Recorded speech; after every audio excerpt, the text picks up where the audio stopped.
नमस्कार विद्यार्थी मित्र मैत्रिणींनो, केसागर पब्लिकेशनच्या केसागर करिअर अकॅडमी युट्यूब चॅनलवरती तुमचं पुन्हा एकदा स्वागत आहे. येणाऱ्या अपकमिंग सीडीपीओ एक्झामसाठी आपण इथे लेक्चर सिरीज कंडक्ट करत आहोत केसागर पब्लिकेशन तर्फे. सीडीपीओचा जो सिलेबस आहे एक सेपरेट असा सिलेबस डिझाइन आहे तो. तर त्याच्यासाठी तुम्ही आपले जे वुमेन आणि चाइल्ड डेव्हलपमेंटशी रिलेटेड बुक्स आहेत तर ती पुस्तकं तुम्ही वापरू शकता. तिथून तुमचा कंप्लीट सिलेबस कव्हर होईल. आता याच्यामध्ये जो आपण पार्ट बघत आहोत थेरॉटिकल पार्ट पण आपण बघितलेला आहे आणि वस्तुनिष्ठ प्रश्न देखील आपण पाहत आहोत. तर इथं तुम्हाला आपल्या ऑफिशियल वेबसाईट वरती ना महिला आणि बाल विकास गट ब हे एक पुस्तक मिळून जाईल. याच पुस्तकामधून आपण लेक्चर कंडक्ट करत आहोत. जेवढ्या काही सीडीपीओच्या पोस्ट आहेत प्रत्येक पोस्टचा जो विशेष अभ्यासक्रम आहे ज्याच्यामध्ये तुम्हाला बाल विकास असेल, पोषण आहार विज्ञान असेल किंवा बालकांच्या समस्या आणि गरजा असतील तर हा सगळा भाग तुमचा या पुस्तकातून कव्हर होतो. पुस्तक आपल्या ऑफिशियल वेबसाईट व्यतिरिक्त Amazon, फ्लिपकार्ट वरती पण तुम्हाला मिळेल आणि जर तुम्ही पुण्यात असाल तर केसागर बुक हाऊसला जाऊन पुस्तक तुम्ही परचेस करू शकता. डिस्क्रिप्शन बॉक्स मध्ये तुम्हाला पुस्तकाची लिंक पण दिलेली आहे. डायरेक्ट त्या लिंकवर क्लिक करून तुम्ही पुस्तक मागवू शकता. ठीक आहे, ओके. तर आज आपण घेणार आहोत काही एमसीक्यू जे पाठीमागं आपण थेरी घेतली होती त्याच्याशी रिलेटेड मला पुस्तकामधून सॉल्व्ह करायला मिळतील, जेणेकरून डेफिनेटली तुम्हाला इथं आउट ऑफ मार्क्स घेता येतील. तर भेटूया नेक्स्ट सेशन मध्ये. Good day, take care. ठीक आहे, पहिला क्वेश्चन बघा. फर्स्ट क्वेश्चन तुमच्या समोर आहे. क्वेश्चन काय विचारलाय बघा. क्वेश्चन विचारलेला आहे की केंद्राच्या मुख्य माहिती आयुक्तांची आणि इतर माहिती आयुक्तांची नियुक्ती करताना ज्या समितीच्या शिफारसी विचारात घ्याव्या लागतात त्या समितीमध्ये खालीलपैकी कोणाचा समावेश नसतो म्हटलंय. ठीक आहे बघा. केंद्राच्या विचारलंय का राज्याच्या विचारलंय, सगळ्यात महत्वाची गोष्ट. छोट्या छोट्या गोष्टी आहेत पण खूप महत्वाच्या आहेत म्हणून मी तुम्हाला सांगते. तर इथं तुम्हाला केंद्राच्या मुख्य माहिती आयुक्तांची आणि इतर माहिती आयुक्तांची नियुक्ती करताना ज्या समितीच्या शिफारसी विचारात घ्याव्या लागतात त्या समितीमध्ये खालीलपैकी कोणाचा समावेश नसतो म्हटले. पहिला ऑप्शन आहे लोकसभा सभापती, दुसरा ऑप्शन आहे प्रधानमंत्री, तिसरा ऑप्शन आहे नामनिर्देशित केलेला केंद्रीय कॅबिनेट मंत्री, लोकसभेतील विरोधी पक्ष नेता. ठीक आहे, ओके. तर उत्तर काय येईल बघा.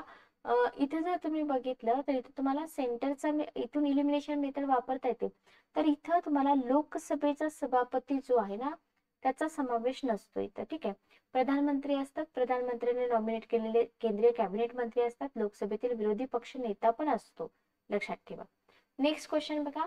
केंद्राच्या मुख्य माहिती आयुक्तास, जो सेंटरचा मुख्य माहिती आयुक्त आहे, आणि माहिती आयुक्तास अनुक्रमे डॅश डॅश प्रमाणे वेतन व भत्ते मिळतात. ठीक आहे. मुख्य निवडणूक आयुक्त आणि निवडणूक आयुक्त, उपराष्ट्रपती, राज्यपाल, सर्वोच्च न्यायालयाचे सरन्यायाधीश आणि न्यायाधीश, attorney general and solicitor general.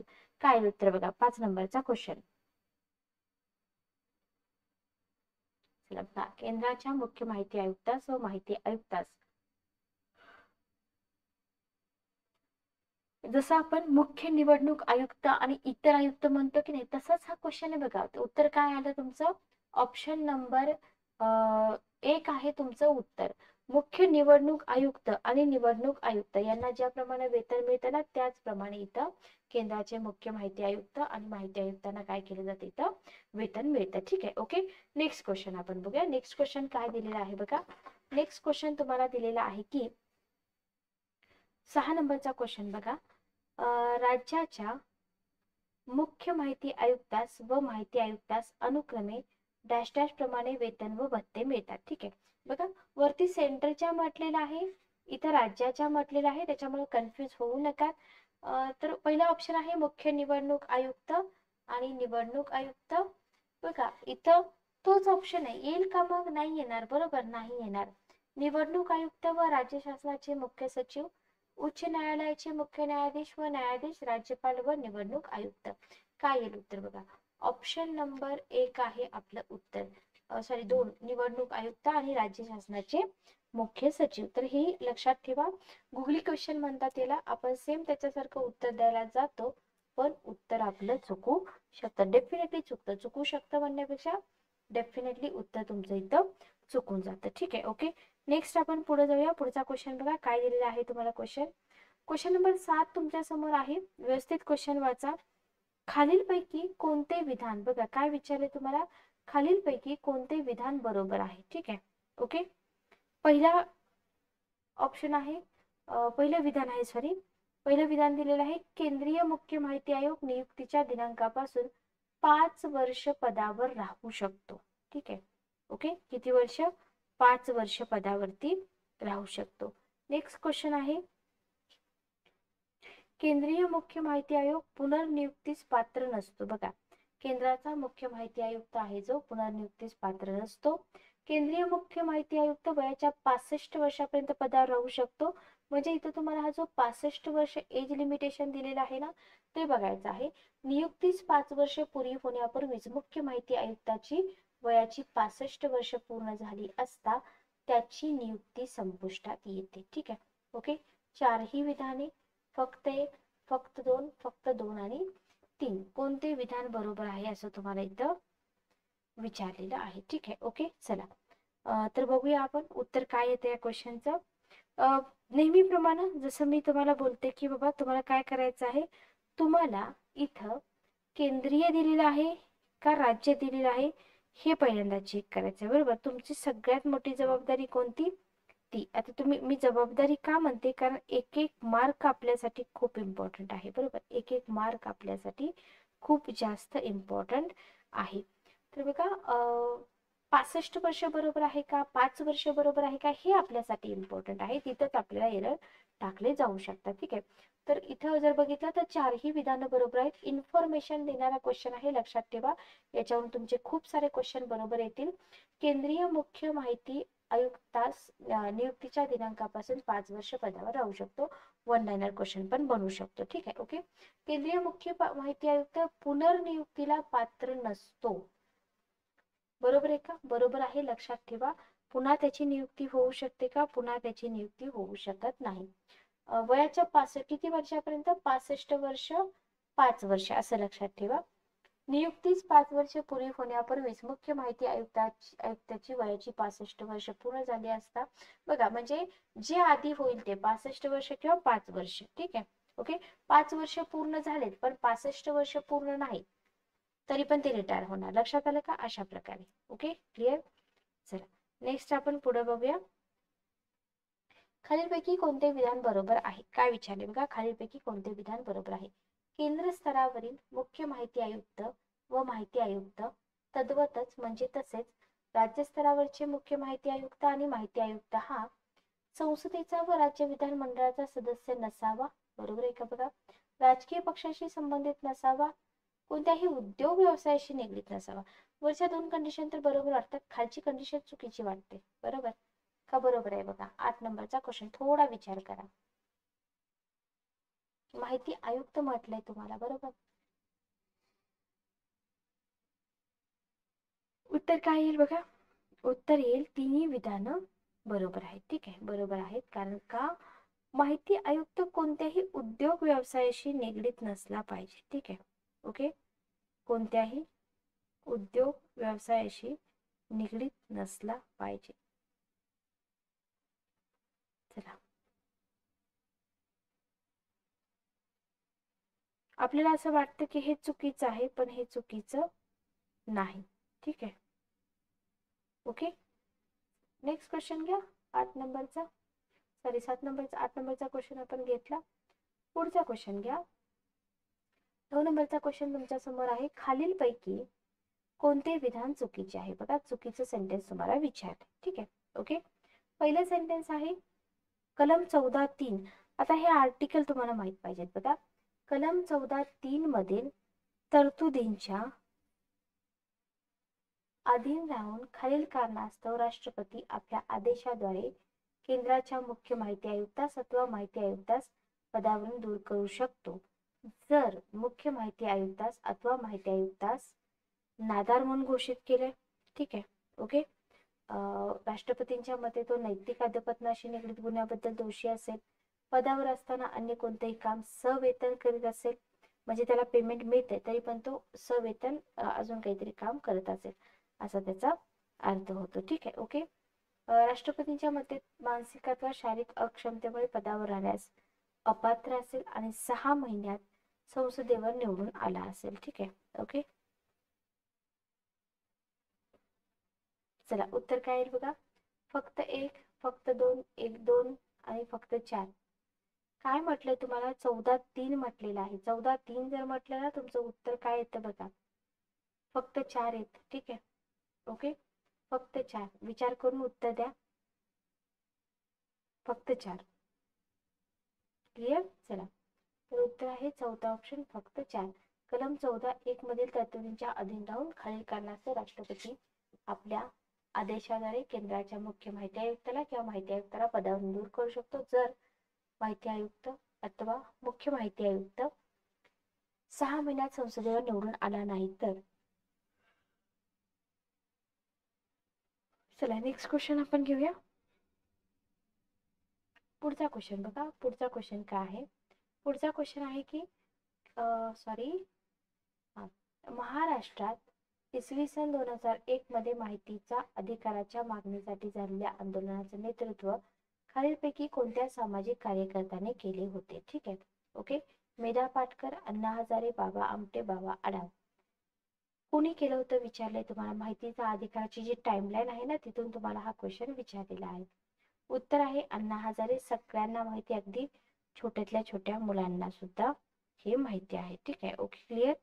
चला नेक्स्ट क्वेश्चन आपण घेऊया. प्रशासनातील गैरप्रकार, ठीक आहे, आणि भ्रष्टाचार यांना आळा बसावा आणि सर्वसामान्य लोकांना त्यांच्यावर होत असलेल्या अन्यायाविरुद्ध दाद मागता यावी याकरता माहितीच्या अधिकाराचा अधिनियम करण्यात यावा ही मागणी घेऊन अनेक सामाजिक कार्यकर्त्यांनी देशाच्या निरनिराळ्या भागात काय केलं? आंदोलनाचा मार्ग वापरला. बरोबर. ओके, पण माहितीच्या अधिकाराच्या या आंदोलनाशी कोणत्या व्यक्तीचे नाव जोडलं गेलं नव्हतं असं म्हटलंय.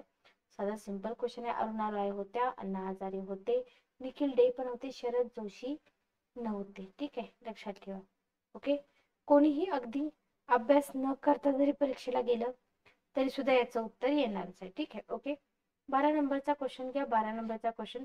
सामान्य जनतेच्या लोकप्रशासनाविरुद्धच्या तक्रारी व गाऱ्हाणी यांचे प्रभावीरित्या निवारण करणे शक्य व्हावे या हेतूने अमुड्समन ही संस्था जगात सर्वप्रथम कोणत्या राष्ट्राने निर्माण केली? स्वीडन, स्वित्झर्लंड, जर्मनी आणि युनायटेड किंगडम.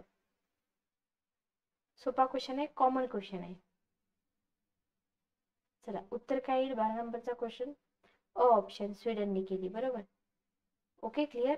चला पुढचा क्वेश्चन घेऊया. भारत सरकारने माहितीच्या अधिकाराचा अधिनियम संमत करण्याच्या अगोदर महाराष्ट्र राज्याच्या शासनाच्या वतीने माहितीचा अधिकार अधिनियम संमत केला होता. बरोबर.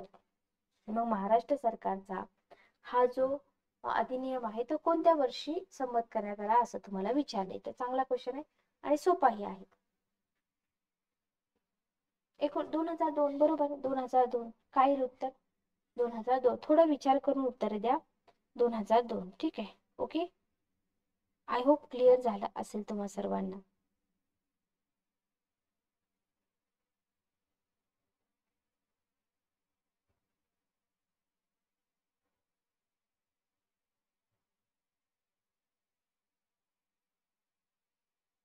चला पुढचा क्वेश्चन घ्या. केंद्र सरकारचा माहिती अधिकार अधिनियम 2005 हा काही तरतुदींसह 15 जून 2005 रोजी लागू केला. या अधिनियमातील तथापि सर्व तरतुदींसह तो केव्हापासून अंमलात आला? ठीक आहे. कन्फ्युज करण्यासारखा क्वेश्चन आहे. 14 नंबरचा क्वेश्चन. उत्तर काय असेल बघा. उत्तर आहे 12 ऑक्टोबर. आता इथे 2005 डेट तुम्हाला माहिती आहे. बरोबर, पण तुम्हाला प्रॉपर तारीख माहित पाहिजे. वर्ष माहित असून चालत नाही. 12 ऑक्टोबर 2005. क्लिअर. चला पुढे जाऊया. पुढचा क्वेश्चन आहे. माहितीचा अधिकार अधिनियम 2005 च्या उद्देशात खालीलपैकी कोणत्या बाबीचा अंतर्भाव होत नाही? चांगला क्वेश्चन आहे, लेंदी क्वेश्चन आहे. असे लेंदी क्वेश्चन तुम्हाला 100% एक्झाम मध्ये असतात म्हणजे असतात. तुमचं जे हे लॉचं सेक्शन आहे ना, लॉच्या सेक्शन मध्ये त्यांना क्वेश्चन लेंदी विचारायला फार चान्स मिळतो. ही गोष्ट लक्षात ठेवा बरं का. बघा, कोणत्या बाबीचा अंतर्भाव होत नाही? राज्यातील प्रत्येक नागरिकाला त्यास पाहिजे असलेल्या माहितीची सार्वजनिक प्राधिकरणाकडे मागणी करण्याचा अधिकार मिळवून देणं. 15 नंबरचा क्वेश्चन बघा, नीट वाचा. शासन संस्था व तिचे विविध घटक यांच्या ठिकाणी राज्यातील जनतेच्या प्रति उत्तरदायित्व निर्माण करणं बरोबर आहे. शासन संस्थेच्या प्रशासनातील भ्रष्टाचाराला आळा घालणं. आणि चौथं आहे माहितीचा अधिकार अधिनियमाच्या 2ऱ्या अनुसूचीत समाविष्ट केलेल्या सगळ्या घटनांविषयी सगळ्या नागरिकांना माहिती उपलब्ध करून देणं. बरोबर आहे का? नाही. उत्तर काय येईल मग तुमचं? बघा 15 नंबरचा क्वेश्चन आपल्याला चुकीचंच विचारले ना, ज्याचा अंतर्भाव होत नाही तेच विचारले, त्याच्यामुळे काही टेन्शन नाही. 16 नंबरचा क्वेश्चन घ्या. शासन संस्थेच्या कारभाराशी किंवा व्यवहाराशी संबंधित असलेल्या अत्यंत महत्वाच्या व संवेदनशील बाबी गोपनीय ठेवण्याच्या उद्देशाने शासकीय गुपिते अधिनियम अस्तित्वात आणला होता. हा अधिनियम कोणत्या वर्षी संमत झाला असं तुम्हाला विचारले. 16 नंबरचा क्वेश्चन काय येतं उत्तर बघा. 16 नंबरचा क्वेश्चन 1923. बरोबर, 1923. Okay, clear. चला बघा, क्वेश्चन जे आहेत ना ते खूप इम्पॉर्टंट आहे. वारंवार तुम्ही क्वेश्चन रिपीट केले पाहिजेत असं मला तर वाटतं. रिवाइज रिकॉल केले पाहिजेत. फक्त एकदा सोडून उपयोग होत नाही, म्हणून मी तुम्हाला पुस्तकं घ्यायला सांगते नाही. जागतिक पातळीवर माहितीचा अधिकार अधिनियम बनवणारा पहिला देश कोणता? बरोबर, जागतिक पातळीवर तर तो स्वीडनच आहे. तुम्हाला सांगते मी. बरोबर, स्वीडनच आहे. ओके. कोणत्या वर्षी स्वीडनला अधिकार संमत केला? 1996 ला केला. बरोबर, 1996. ठीक आहे. त्याच्यानंतर कोणता देश माहितीचा अधिकार अधिनियम पारित करून असा अधिनियम पारित करणारा जगातील 2ऱ्या क्रमांकाचा देश ठरला? 19 नंबरचा क्वेश्चन क ऑप्शन. बरोबर, क ऑप्शन. ओके. चला, कोणत्या वर्षी संयुक्त संस्थानामध्ये फ्रीडम ऑफ इन्फॉर्मेशन ऍक्ट संमत केला गेला? बघा इथं 66, 1866, 1966 आणि 1976. काय उत्तर बघा 20 नंबरचा क्वेश्चन.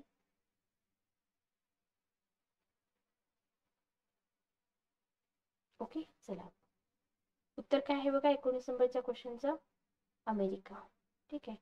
कोणत्या वर्षी संयुक्त संस्थानामध्ये फ्रीडम ऑफ इन्फॉर्मेशन ऍक्ट संमत केला गेला? 20 नंबरचा क्वेश्चन बघा. 20 नंबरचा क्वेश्चन उत्तर आहे 1966. डेट लक्षात ठेवा. खालीलपैकी कोणता देश भ्रष्टाचार मुक्तता व पारदर्शी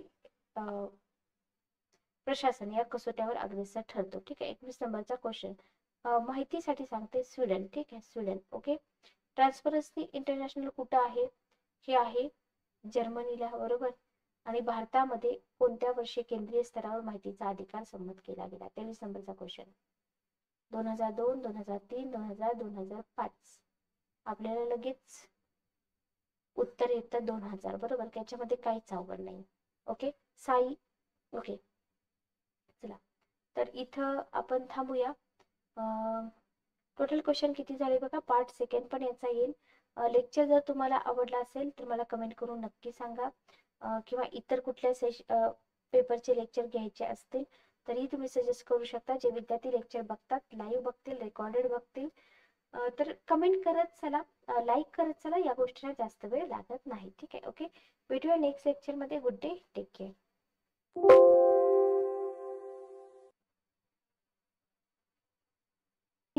मिळवण्याची इच्छा ठेवणे, माहिती प्राप्त करणे, ती कोणत्याही माध्यमातून माहिती किंवा विचारांचा प्रसार करणे हा प्रत्येकाचा मूलभूत अधिकार आहे, अशी घोषणा 1948 मध्ये आंतरराष्ट्रीय स्तरावर खालीलपैकी कोणत्या संघटनेनं केली? पुन्हा एकदा मी क्वेश्चन रिपीट करते. याच्या बाहेर क्वेश्चन जाणार नाहीत, 100% तुम्हाला गॅरंटी देऊन सांगते. हे जे क्वेश्चन सेट आहे याच्या बाहेर एकही क्वेश्चन जात नाही. बघा, माहिती मिळवण्याची इच्छा ठेवणे, माहिती प्राप्त करणे, कोणत्याही माध्यमातून किंवा विचारांचा प्रसार करणे हा प्रत्येकाचा मूलभूत हक्क आहे, अशी घोषणा कधी केली, कोणी केली, हे तुम्हाला विचारलं जातं. युनेस्कोनं केली का, आंतरराष्ट्रीय न्यायालयाने केली का, अमनेस्टी इंटरनॅशनलने केली का, संयुक्त राष्ट्र संघाने केली? ठीक आहे. ओके. 24 नंबरचा क्वेश्चन बघा. उत्तर काय येईल?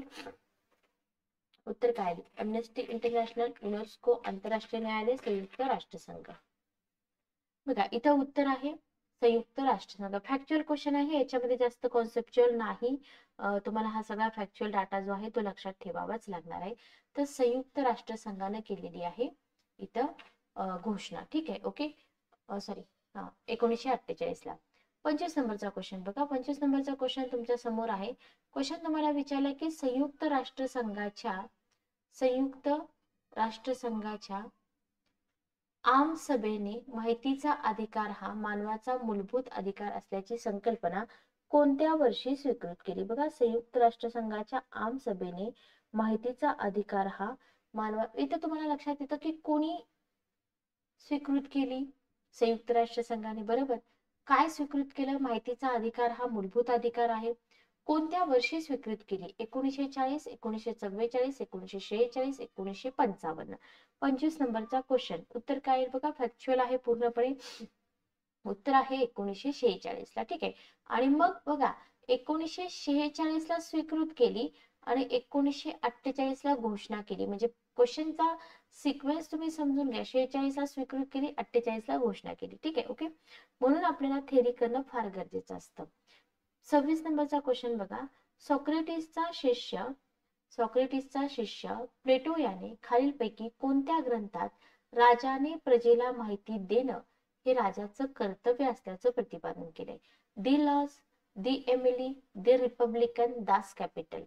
26 नंबरचा क्वेश्चन. दी लॉज, दी एमिली, दी रिपब्लिक, दास कॅपिटल. बघा, याच्यामध्ये उत्तर आहे 26 नंबरच्या क्वेश्चनचं.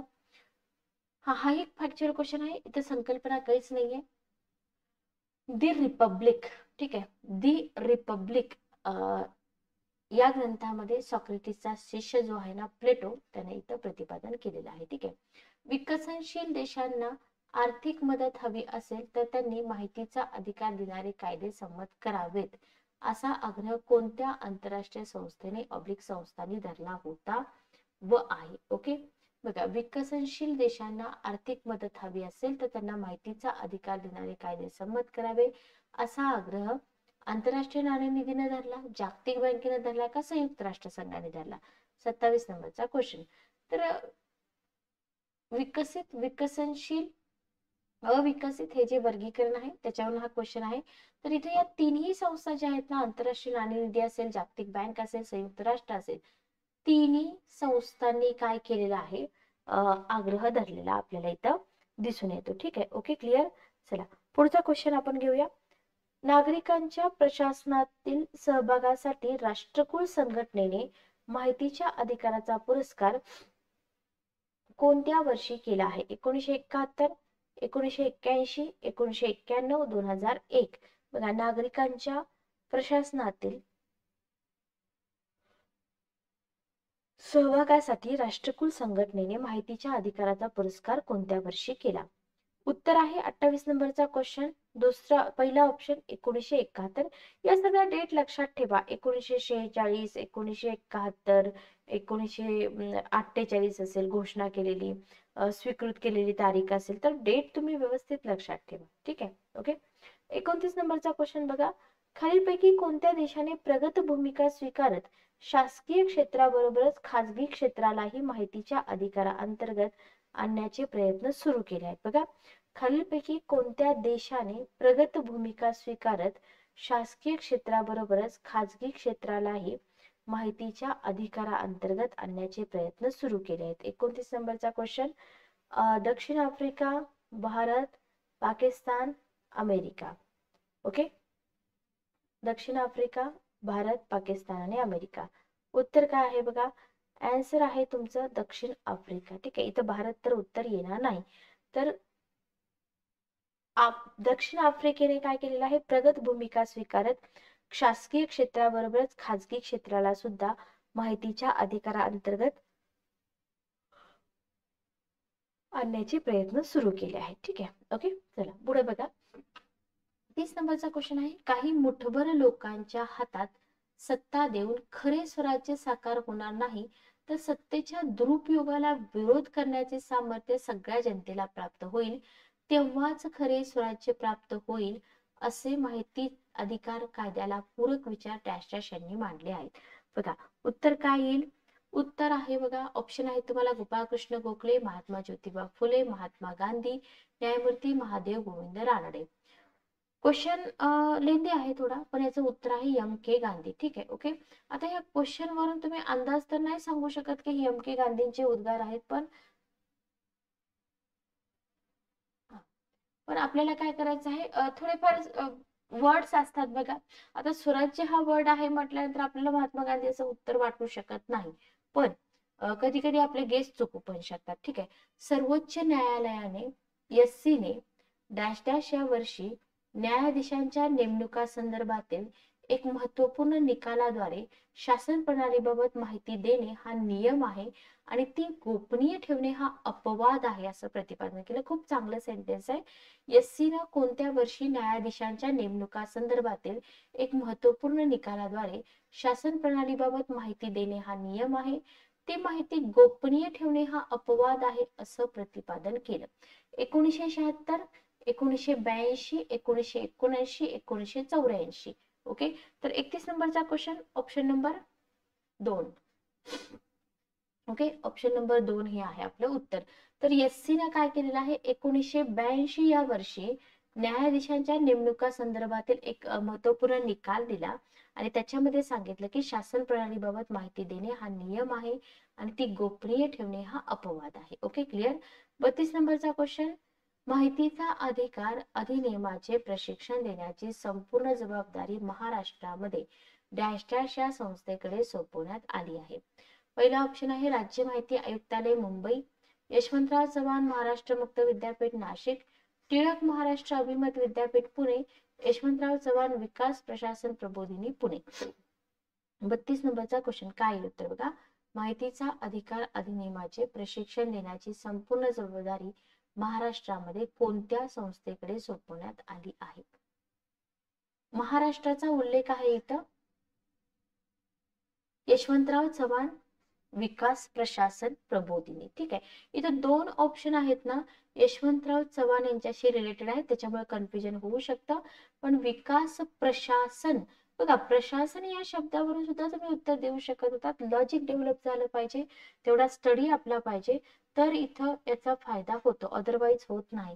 बाकी तुम्ही ऑप्शन वाचताय ठीक आहे, पण तुमचं जर रीडिंग खूप चांगलं असेल तर तुम्हाला विदिन अ सेकंद उत्तरं आली पाहिजेत. माहितीचा अधिकार अधिनियम 2005 हा भारतातील कोणत्या राज्याला लागू नाही? बघा, माहितीचा अधिकार अधिनियम 2005 हा भारतातील कोणत्या राज्याला लागू नाही? 33 नंबरचा क्वेश्चन, अरुणाचल प्रदेश, सिक्कीम, जम्मू काश्मीर आणि गोवा. हा, आता तुम्हाला कमेंट बॉक्स मध्ये मला या क्वेश्चनचं सगळ्यांनी उत्तर द्या. आता सध्या लागू आहे का? आता सध्या लागू आहे का? ठीक आहे. जेवढे विद्यार्थी लेक्चर बघतील तेवढे कमेंट्स आले पाहिजेत. जर तुम्हाला खरंच टीचिंग आवडत असेल माझं, तर तुम्ही डेफिनेटली कमेंट कराल आणि बघूया आता किती विद्यार्थी कमेंट करतात. ठीक आहे. ओके. 34 नंबरचा क्वेश्चन बघा. 34 नंबरचा क्वेश्चन आहे, माहितीच्या अधिकारासंदर्भात भारतीय राज्यघटनेतील डॅश डॅश हे कलम महत्वपूर्ण ठरते. ठीक आहे. बघा, भारताच्या राज्यघटनेतलं कलम विचारले, माहितीचा अधिकार कुठं अंतर्भूत आहे आपल्याला माहित आहे, बरोबर. आर्टिकल 19, 6 स्वातंत्र्य आहेत त्याच्यामध्ये, बरोबर. 19 याच्यावरती खूप सारे क्वेश्चन येतात. कलम 19, 25, 28, 38, 25, 28 तर नाही येणार, बरोबर. मूलभूत हक्कामध्ये आहेत, 38 पण नाही येणार. 35 नंबरचा क्वेश्चन बघा. क्वेश्चन तुम्हाला दिलाय, माहितीचा अधिकार अधिनियम संमत करणारा भारत कितवा देश आहे? 53, 56, 59 आणि 60. जर इथं आपण बघितलं 35 नंबरचा क्वेश्चन, तर भारत कितवा देश आहे? भारत आहे 56वा देश. Okay, clear. चला, खालीलपैकी कोणत्या दिवशी भारतात माहितीचा अधिकार अधिनियम प्रत्यक्षात लागू झाला? बघा, कितवा देश आहे, प्रत्यक्षात कधी लागू झाला. आता इथं डेट तर तुम्हाला 15 ऑक्टोबर, 12 ऑक्टोबर, 22 ऑक्टोबर, 28 ऑक्टोबर, बाकी 2005 सगळीकडं सेम आहे. 36 नंबरचा क्वेश्चन काय येईल उत्तर बघा. 15 October, 22 October, 12 October, 28 October. Okay, उत्तर आहे 12 ऑक्टोबर. ठीक आहे. डेट मध्ये पण चुकू शकतं, त्याच्यामुळे केअरफुली बघा. भारतातील माहितीचा अधिकार विधेयकाचं प्रारूप बनवण्याचं श्रेय कोणाकडे जातं? चला, उत्तर काय, क्वेश्चन काय विचारला तुम्हाला, भारतातील माहितीचा अधिकार विधेयकाचं प्रारूप बनवण्याचं श्रेय Yashada press council, IGNOU, JNU. 37 नंबरचा क्वेश्चन, प्रेस काउन्सिल, बरोबर, प्रेस काउन्सिल. भारतातील माहितीचा अधिकार विधेयकाचं प्रारूप बनवण्याचं श्रेय प्रेस काउन्सिलकडे जातं. ठीक आहे, ओके, यशदाकडे जात नाही. खालीलपैकी कोणत्या पंचवार्षिक योजनेत माहितीच्या अधिकाराचा उल्लेख प्रथमच करण्यात आला होता?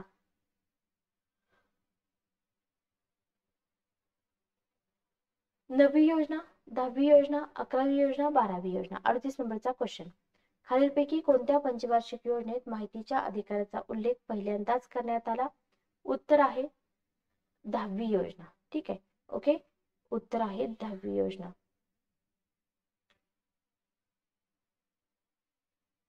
नेक्स्ट क्वेश्चन बघा. भारतामध्ये माहितीचा अधिकार अधिनियम सर्वप्रथम कोणत्या राज्यात पारित झाला? राजस्थान, तामिळनाडू, केरळ आणि महाराष्ट्र. हा जो सिक्वेन्स आहे ना, कितवा देश आहे, राज्यांचा सिक्वेन्स आहे, थोडस ओल्ड पॅटर्न झाला, जास्त विचारत नाही, तरी पण तुम्ही माहिती करून ठेवा. ऑप्शन नंबर बी, तमिळनाडू. ठीक आहे, भारतामध्ये माहितीचा अधिकार सर्वात प्रथम तमिळनाडू राज्यामध्ये पारित झाला. ओके, तमिळनाडू राज्यामध्ये केव्हा पारित झाला? आता इथं तुम्हाला 2005 म्हटलंय, इथं 97, 96, 98, 99, त्याच्यामुळे आपल्याला हे लक्षात ठेवावं लागेल व्यवस्थित. 1997. ठीक आहे, ओके, क्लिअर. नेक्स्ट आपण पुढे जाऊया. 41 नंबरचा क्वेश्चन बघा. जस्ट एक मिनिट थांबा.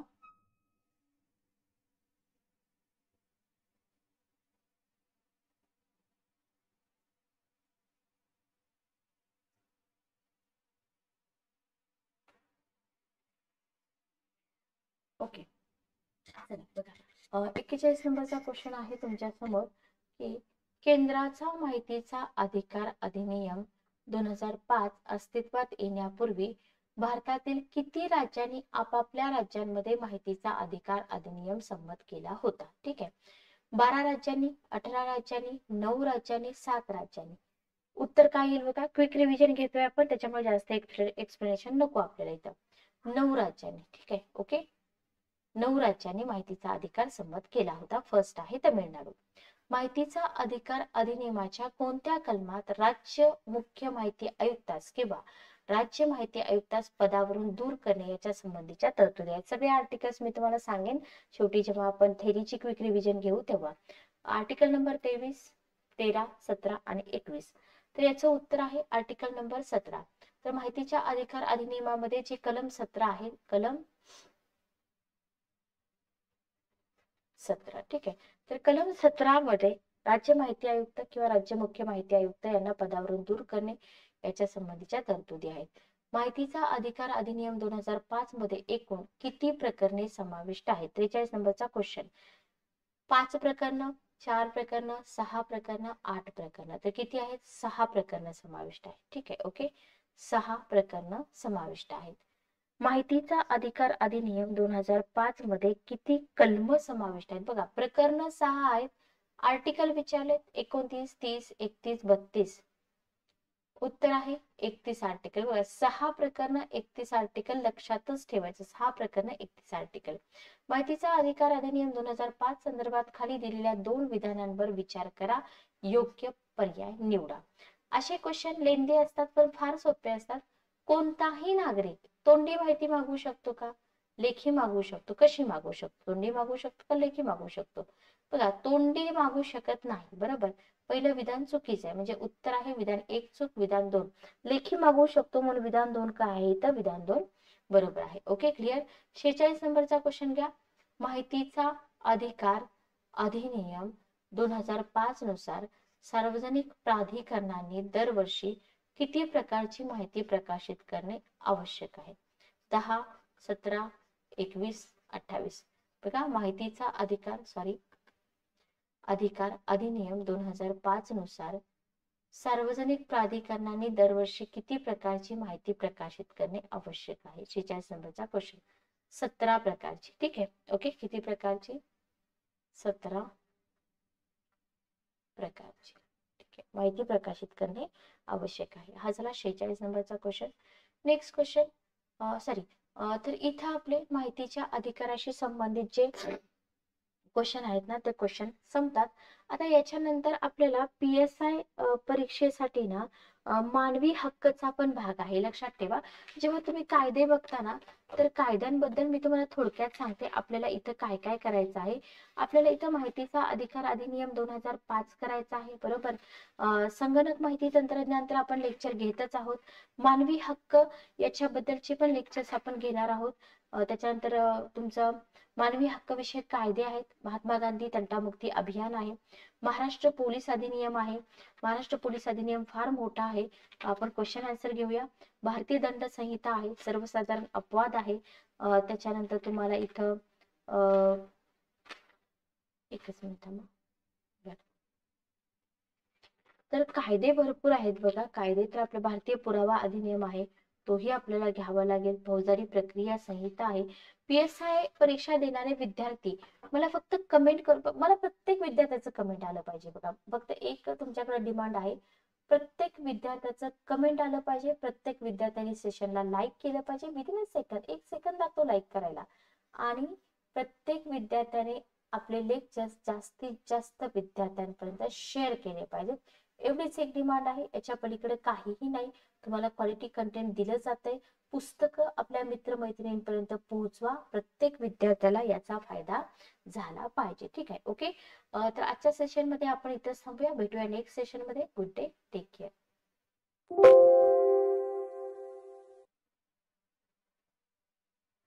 आहेत सेशन तुम्ही बघितले असतील असं मी ग्राह्य करते. चला, मानवी हक्क.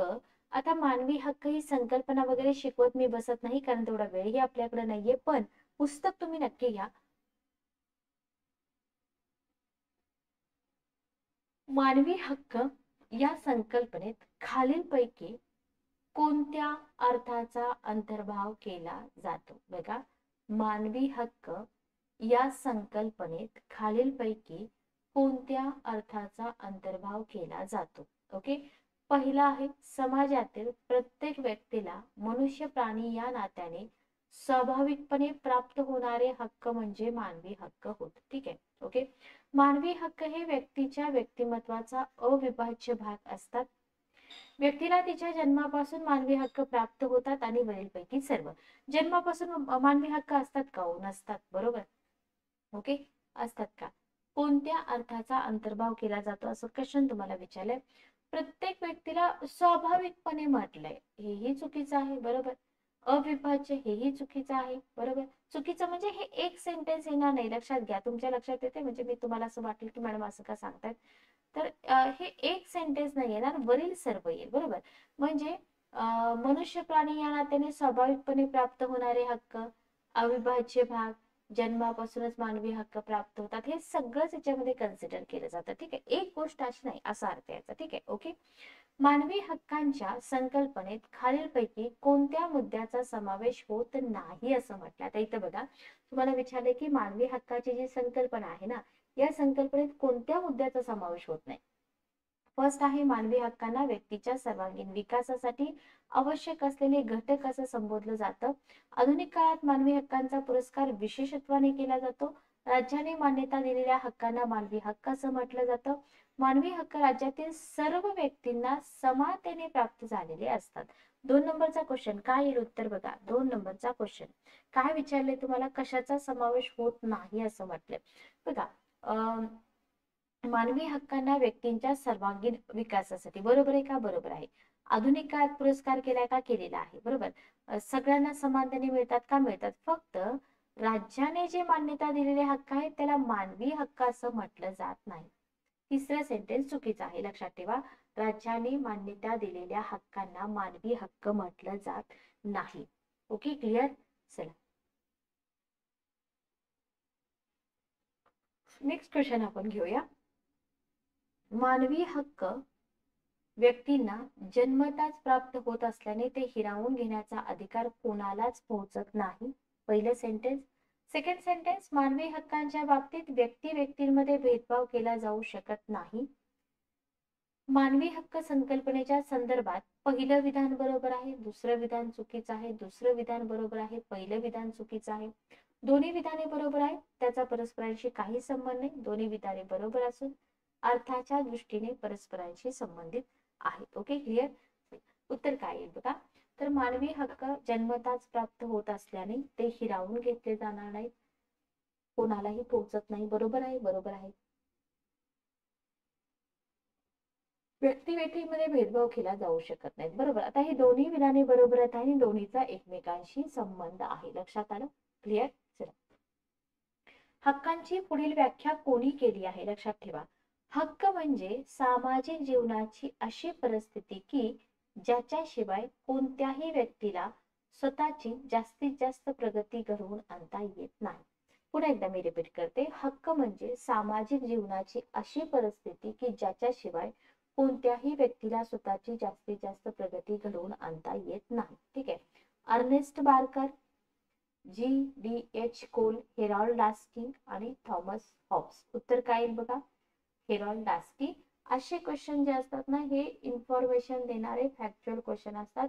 याची उत्तर आपण अंदाजे देऊ शकत नाही. लक्षात ठेवा. कारण एखादी डेफिनेशन आहे, ती स्पेसिफिक डेफिनेशन कोणी केली हे आपल्याला माहित असलं पाहिजे. लक्षात आलं?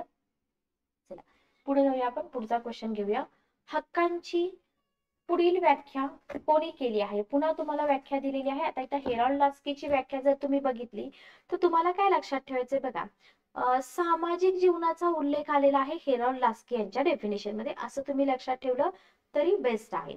5 नंबरचा क्वेश्चन बघा. हक्कांची पुढील व्याख्या कोणी केलेली आहे? आपण ज्या समाजाचे घटक आहोत त्या समाजाच्या सर्वोच्च कल्याण. आता हा एक शब्द तुम्हाला मिळाला. बरोबर. दिशेने आपल्या जीवनाचा विकास घडवून आणण्यासाठी आवश्यक असणारी साधने म्हणजे हक्क होत. इथं Karl Marx, John Stuart Mill, T.H. Green आणि बोझांके यांची नावं दिलेली आहेत. आता ही जी डेफिनेशन आहे ही डेफिनेशन बोझांके यांची आहे. बरोबर. तर तुम्हाला हेरॉल्ड लास्कीची डेफिनेशन विचारली जाऊ शकते, तुम्हाला बोझांकेची डेफिनेशन विचारली जाऊ शकते. जेव्हा लास्कीची डेफिनेशन विचारली जाईल तेव्हा तुम्हाला सामाजिक जीवन हा वर्ड कीवर्ड लक्षात आला पाहिजे. सर्वोच्च कल्याण. कारण का सगळ्याच डेफिनेशन आपण तोंडपाठ करू शकत नाही, आपल्याकडे तेवढा वेळही नसतो. लक्षात ठेवा. ठीक आहे. ओके. मानवी हक्कांची पुढील व्याख्या कोणत्या राजकीय विचारवंतांनी केली आहे? बघा. मानवाच्या आंतरिक विकासासाठी आवश्यक असलेली बाह्य परिस्थिती म्हणजे हक्क. आता हाही क्वेश्चन तुम्हाला विचारला जाऊ शकतो. जॉन लॉक, मॅकायवर, ग्रीन आणि मॅकिवली. ठीक आहे. काय उत्तर बघा. 6 नंबरचा क्वेश्चन. ओके. मानवाच्या आंतरिक विकासासाठी आवश्यक असलेली बाह्य परिस्थिती म्हणजे हक्क. तर T.H. ग्रीन यांनी केलेली आहे. ही जी डेफिनेशन आहे T.H. ग्रीन नावाच्या राजकीय विचारवंतांनी केलेली आहे. ओके. क्लिअर? चला 7 नंबरचा क्वेश्चन घ्या. 7 नंबरचा क्वेश्चन तुमच्या समोर आहे.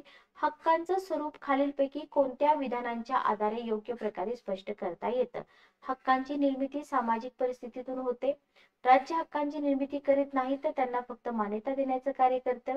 हक्क म्हणजे व्यक्तीला आपल्या विकासासाठी प्राप्त झालेल्या सवलती होय आणि वरीलपैकी सर्व. 7 नंबरचा क्वेश्चन काय उत्तर बघा. हक्कांचं स्वरूप.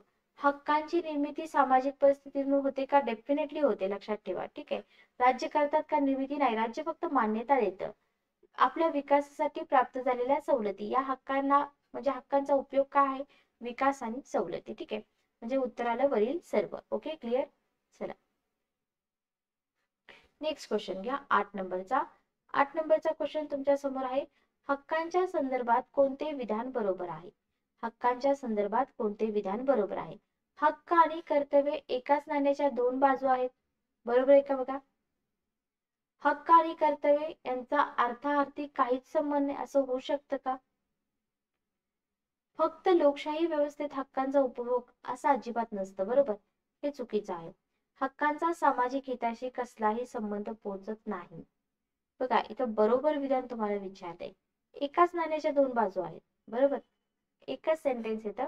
तसं तर पुढचे सेंटेन्स वाचायची गरजच नाही. पण जर तुम्हाला वाटत असेल की चुकू शकतं तुम्ही वाचू शकता. ठीक आहे. 9 नंबरचा क्वेश्चन बघा. 9 नंबरचा क्वेश्चन तुमच्या समोर आहे. हक्कांच्या संदर्भात खालीलपैकी कोणते विधान चुकीचे आहे? ठीक आहे. हक्कांचा उद्भव सामाजिक परिस्थितीत होतो. आपणास समाजाच्या बाहेरचेही हक्कांचं अस्तित्व आढळून येतं. व्यक्ती विकासासाठी हक्कांची आवश्यकता असते. व्यक्तींना हक्कांचा प्रत्यक्ष लाभ मिळण्यासाठी त्या हक्कांना राज्याची मान्यता मिळणे आवश्यक असते. लक्षात ठेवा. बघा व्यक्तींना हक्कांचा प्रत्यक्ष लाभ मिळण्यासाठी राज्याची मान्यता गरजेची असते का? असते. असते. बरोबर आहे की. इथं मान्यता द्यायचं कार्य कोण करतं? राज्य करतं. बरोबर. म्हणजे 9 नंबरचा क्वेश्चन उत्तर आलं बी ऑप्शन, हे चुकीचं आहे. समाजाच्या बाहेरचं पण मिळतं हे चुकीचं आहे, टोटली चुकीचं आहे. ठीक आहे. क्वेश्चन व्यवस्थित वाचा म्हणजे उत्तर फटाफट येतात. ठीक आहे. ओके. चला 11 नंबरचा क्वेश्चन बघा. क्वेश्चन तुम्हाला विचारलेला आहे, खालील विधान कोणत्या राजकीय विचारवंतांचं आहे. आता बघा, विचारवंतांचे विचारशैली आपल्याला माहित पाहिजे. मानवी जागृती स्वातंत्र्याची मागणी करते, स्वातंत्र्यासाठी हक्काची गरज भासते आणि हक्कांच्या रक्षणासाठी राज्य आवश्यक असते. Laski, Green, Rousseau, Thomas Hobbes. 11 नंबरचा क्वेश्चन.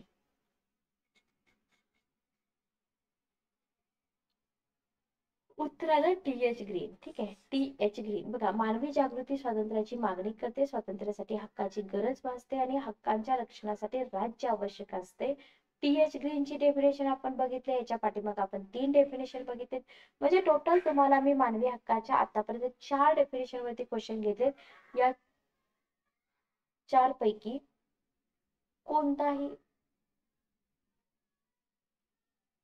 कोणतीही डेफिनेशन लिहू शकते. ठीक आहे. 12 नंबरचा क्वेश्चन घ्या. कोणते विधान चुकीचे आहे. ठीक आहे. नैतिक हक्कांना कायद्याचं पाठबळ लाभलेलं असतं. कायदेशीर हक्कांना राज्याची मान्यता लाभलेली असते. नैतिक हक्कांना राज्याची मान्यता नसते असते. ठीक आहे. नैतिक, कायदेशीर या शब्दांमध्ये तुमचं उत्तर आहे. ठीक आहे.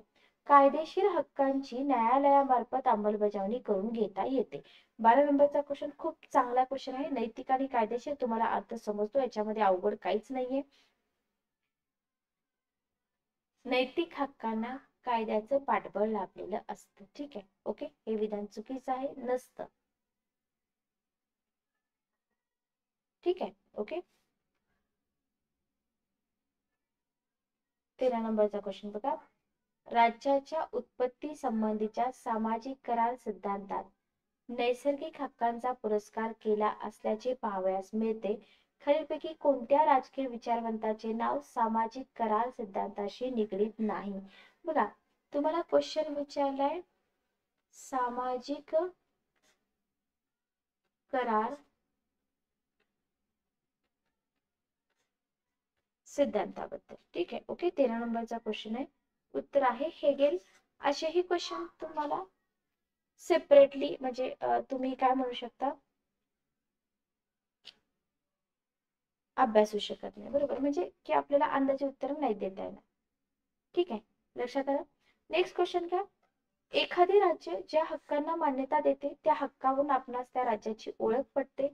हे विधान कोणत्या राजकीय विचारवंत, बघा राजकीय विचारवंतावरती इथे क्वेश्चन विचारलेले आहेत. सगळेच राजकीय विचारवंत आपल्याला माहित असतील असं नाही. कार्ल मार्क्स किंवा स्टुअर्ट मिल यांच्याबद्दलचे विचार थोडीच आपण वाचलेले असतात. लक्षात येते का बघा तुमच्या. म्हणून ऑथेंटिक क्वालिटी बुक्स वाचायचे असतात, जेणेकरून तुम्हाला काय होईल, इथं जास्त अवघड नाही जाणार. म्हणजे हे सगळी यांची पुस्तकं वाचत बसायला आपल्याला वेळ आहे का, की बाबा हे राजकीय विचारवंत आहेत, त्यांचे विचार काय होते. नो, आपल्याला फक्त या बुक्स मधून जेवढे क्वेश्चन आहेत तेवढे कव्हर करायचे. तर एच के लास्की. बरोबर. H K Laski. Okay. Clear. Next question बघा. खालीलपैकी कोणत्या हक्कांचा लाभ फक्त शब्द आलाय संबंधित राज्याच्या नागरिकांनाच घेता येतो. ओके.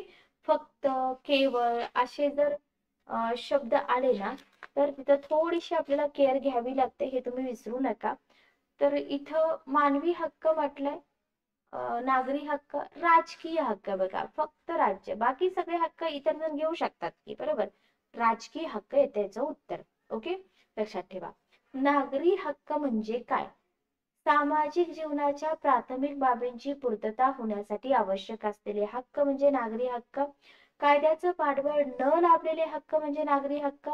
समाजातील नीतिविषयक मूल्ये व कल्पना यांवर आधारित असलेले हक्क म्हणजे नागरी हक्क. फक्त संबंधित राज्याच्या नागरिकांनाच प्राप्त होऊ शकतात असे हक्क म्हणजे नागरी हक्क. बघा, नागरी हक्क म्हणजे काय, इथं न लाभलेलं म्हटलंय, चुकलं. मूल्य कल्पना म्हटलंय, चुकलं. उत्तर आहे सामाजिक जीवनाच्या प्राथमिक बाबींची पूर्तता होण्यासाठी आवश्यक असणारे हक्क म्हणजे नागरी हक्क. ठीक आहे. 16 नंबरचा क्वेश्चन उत्तर आहे पहिला ऑप्शन. Okay, clear. खालीलपैकी कोणता हक्क नागरी हक्क समजला जातो? जीविताचा हक्क नागरी हक्क आहे का? मतदानाचा हक्क, निवडणूक लढवण्याचा हक्क, सार्वजनिक पदप्राप्तीचा हक्क. सोपा क्वेश्चन आहे, सोपा क्वेश्चन आहे, बरोबर. ओके, मतदानाचा हक्क नागरी हक्क आहे, निवडणूक लढवण्याचा हक्क पण नागरी हक्क आहे, सार्वजनिक पदप्राप्तीचा पण नागरी हक्क आहे.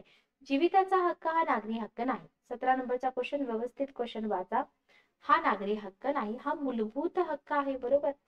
ओके, नेक्स्ट क्वेश्चन बघा. खालीलपैकी कोणत्या हक्काचा समावेश राजकीय हक्कात केला जाऊ शकतो? काम करण्याचा हक्क, जीविताचा हक्क, शिक्षणाचा हक्क, सार्वजनिक पदप्राप्तीचा हक्क. तर इथं जीवित, शिक्षण, काम मागणं तुम्हाला माहित आहे, इंडियन पॉलिटी तुम्ही अभ्यासलेला आहे. तर सार्वजनिक पदप्राप्तीचा हक्क राजकीय हक्क आहे. क्लिअर, राजकीय हक्क आहे. खालीलपैकी कोणत्या हक्काला नागरी हक्क म्हणून संबोधता येणार नाही? 19 नंबरचा क्वेश्चन. ठीक आहे, नागरी हक्क म्हणून संबोधता येणार नाही. चला बघा काय येईल उत्तर.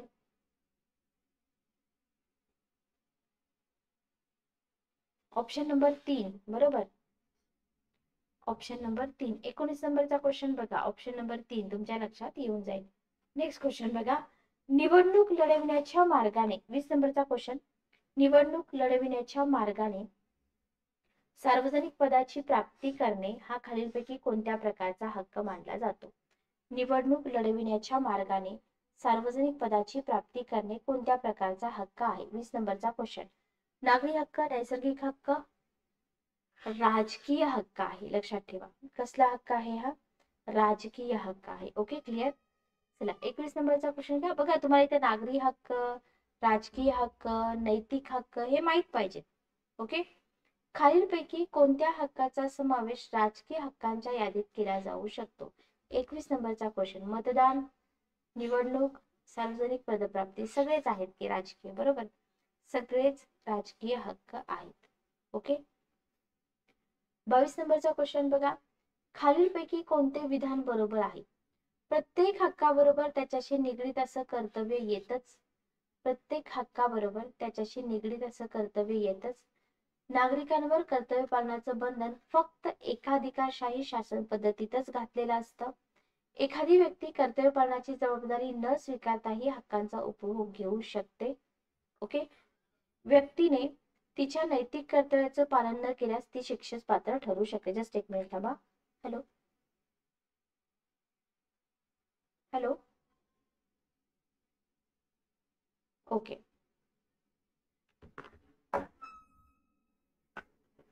जस्ट एक मिनिट थांबा, आपण कंटिन्यू करूया.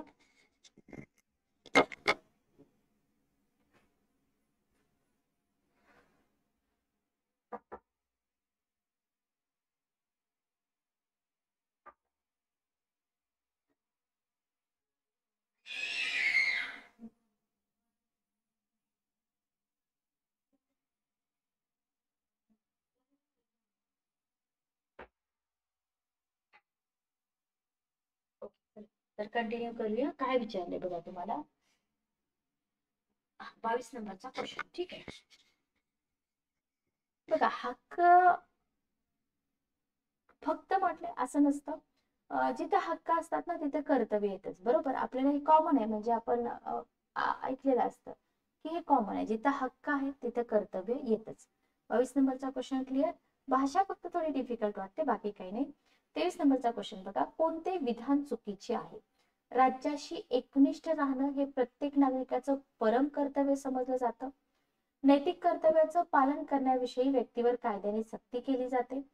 नैतिक कर्तव्य म्हटलंय, नैतिक, राजकीय, नागरी 3 शब्द व्यवस्थित लक्षात ठेवा. हक्क आणि कर्तव्य एकाच नाण्याच्या बाजू आहेत. कर्तव्य पालनाची जबाबदारी स्वीकारल्याखेरीज हक्कांशी अपेक्षा बाळगता येत नाही. 23 नंबरचा क्वेश्चन. ठीक आहे, ओके. बघा कायदा नसतो ना नैतिकसाठी, केली जाते म्हटले, जात नाही पाहिजे. ठीक आहे, बाकी राज्याशी एकनिष्ठ राहणं परम कर्तव्य आहे. एका नाण्याच्या 2 बाजू आहेत. अपेक्षा बाळगता येत नाहीत, हे सगळं बरोबर आहे. नैसर्गिक हक्क सिद्धांताशी खालीलपैकी कोणत्या विचारवंतांचं नाव निगडीत आहे? Karl Marx, John Locke, Hegel, TH. Green. 24 नंबरचा question. Karl Marx, John Locke, Hegel आणि टी.एच. ग्रीन. ओके, उत्तर काय आहे बघा? John Locke. ठीक आहे, उत्तर आहे जॉन लॉक. नैसर्गिक हक्क सिद्धांताशी खालीलपैकी कोणत्या विचारवंतांचं नाव निगडीत आहे? तर उत्तर आहे जॉन लॉक. ठीक आहे, लक्षात ठेवा.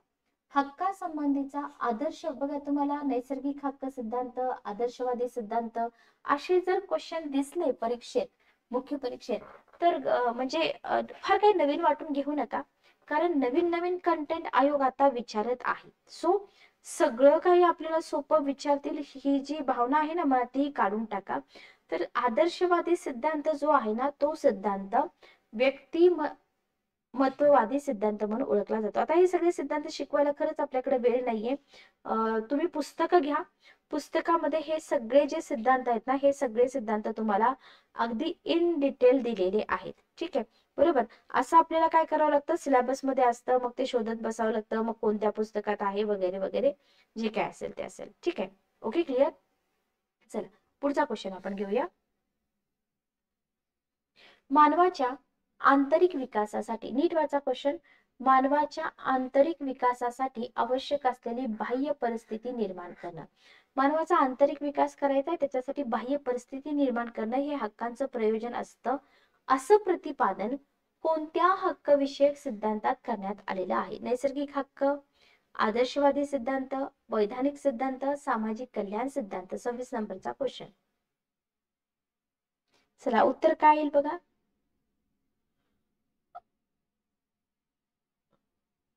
बघा, आंतरिक विकास म्हटलं की आदर्शवादी सिद्धांत. ठीक आहे, ओके. जर तुम्हाला असं वाटत असेल की मॅडमनी हे सगळे सिद्धांत आम्हाला शिकवावे, तर कमेंट बॉक्स मध्ये कमेंट करा. जितके जास्त कमेंट येतील लेक्चर घेतलं जाईल. जे तुम्हाला गरजेचं आहे मेन्स साठी इथं शिकवलं जाईल. ठीक आहे, ओके. चला, आदर्श आपल्या खालीलपैकी कोणत्या राजकीय प्रणालीने खासगी मालमत्तेच्या हक्काला विरोध केला आहे? बघा, खालीलपैकी कोणत्या राजकीय विचार प्रणालीने खासगी मालमत्तेच्या हक्काला विरोध केला? 27 नंबरचा क्वेश्चन.